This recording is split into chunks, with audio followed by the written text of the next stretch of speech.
You guys good? Okay, cool. All right, so then I'll count us down, and then we will just go.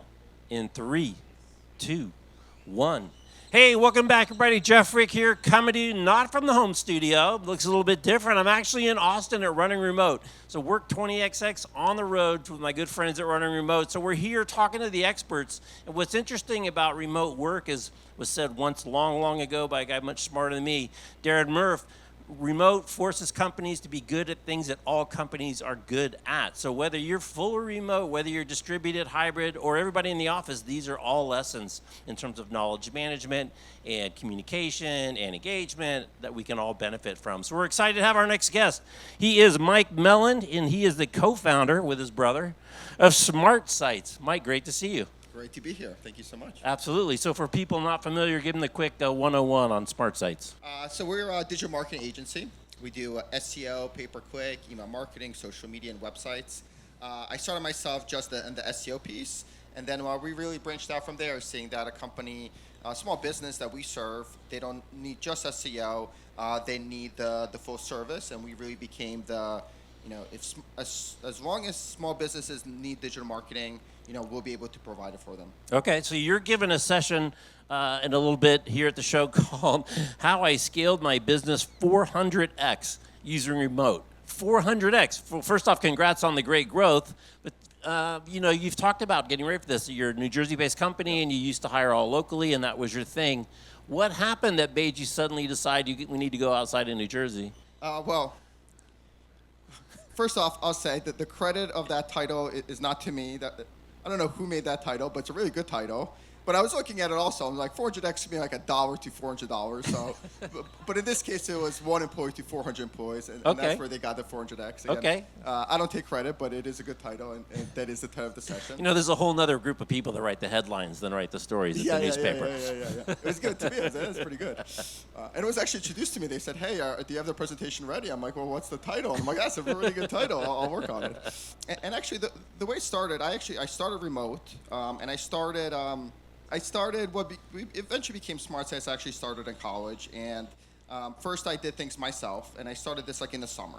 So it was almost for some side money, to be able to go back to college and actually have some, money to play You say with. beer money. We know it was beer money. Yeah, exactly. It was beer money, but I was not 21, but still it was beer money. Okay. And eventually when I went back to university, I had to have a team to be able to still run it, right? So I went overseas. Not to say that it was intentionally overseas, but I went online, and there were message boards back then and forums, and I found people to do what I did in the summer, so to be able to run it, right? And then when it came time to graduate, I kept those same people, but then I opened up an office, and I, kind of the way I saw it is, I was the project manager, so I was the one managing clients, managing relationship sales, and then the writers would write, and the link builders would build links, and I was the person to manage it all. And my idea was, hey, I'll just replicate myself, and those are the people who are going to be in the office. And that was the model until COVID came along, and then we closed it. So I started off remote, then it was a piece in the office, the US-based team, and now, again, we're fully remote. So that was my journey. So what does remote do in terms of opening up the talent pool for you? That's got to be a completely different thing than just recruiting in your local geo. Yeah, well, I'll speak two things on that. First off, I started off managing remote, so when we had the office, it was just a whole new set of challenges for me, things that I would never think of. All of a sudden, there's office drama. There's debates on the temperature of the office. Someone takes lunch 5 minutes later than someone else, and they go, well, are we allowed to take lunch for an hour and 5 minutes now?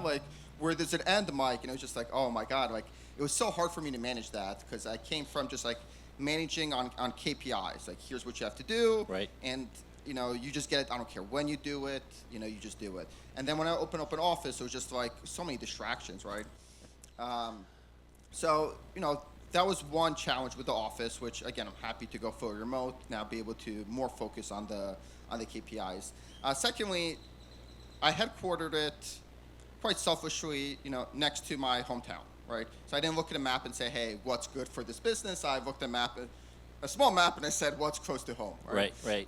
Which was Bergen County, New Jersey, and not the cheapest place to live, right? And it's next to a city. No one from New York City would commute to Bergen County to work. It works the other way. So when I would look for something like a Google Ads specialist, or even more niche, Meta ads, Pinterest ads, in Bergen County, New Jersey, very small talent pool. Right. All of a sudden, again, COVID hit, and we look for the same job now all through the United States. There's a lot more qualified people. So how many of your remote folks are U.S.-based versus international?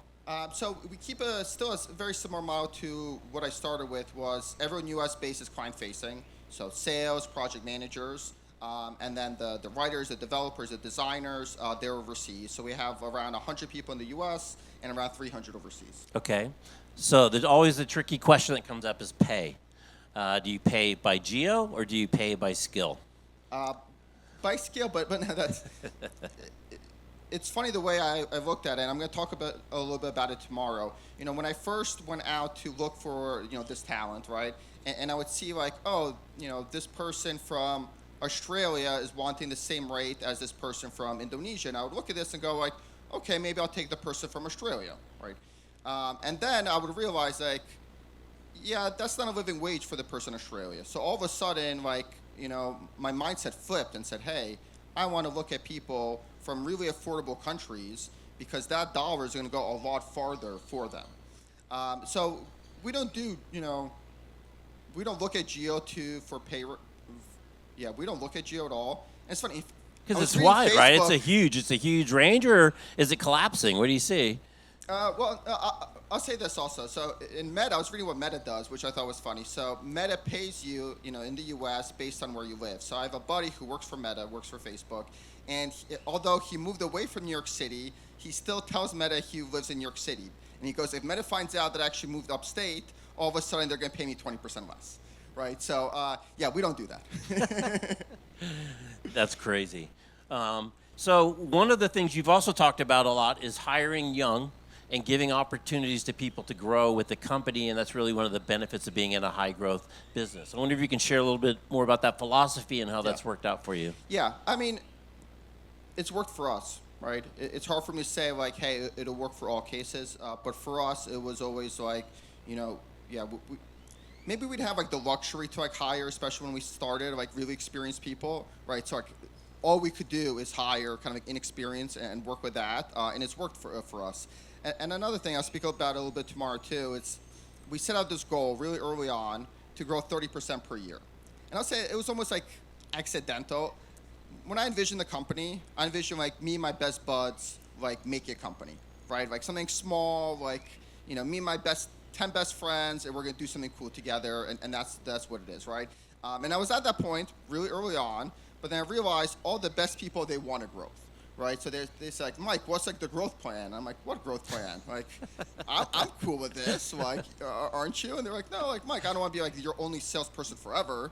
And I was like, well, why the heck not? Like, you're awesome. Right. Like, do this forever. They're like, no, Mike, I actually want to grow a team. And again, the best people, they wanted that. And I was like, reluctantly, I was like, all right, well, how about this? Like, nothing too crazy. Every year we're gonna grow 30%, right? And that way, the best people, they could all of a sudden look at the organization and say, hey, if I kick ass, like in 3 years, I could actually be a manager. Right.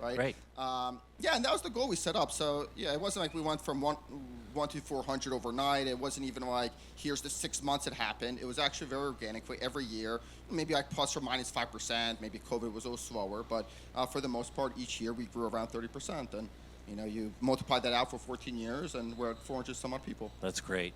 Well, Mike, I appreciate the story. Good luck with your panel tomorrow. I'm sure it'll be fun, and thanks for sharing the update. Thank you so much. I appreciate it. All right. He's Mike. I'm Jeff. You're watching Work 20XX, coming to you from Running Remote in Austin. Thanks for watching. Thanks for listening on the podcast. Catch you next time. Take care. All right. We are out. Thank you. Thank you, sir.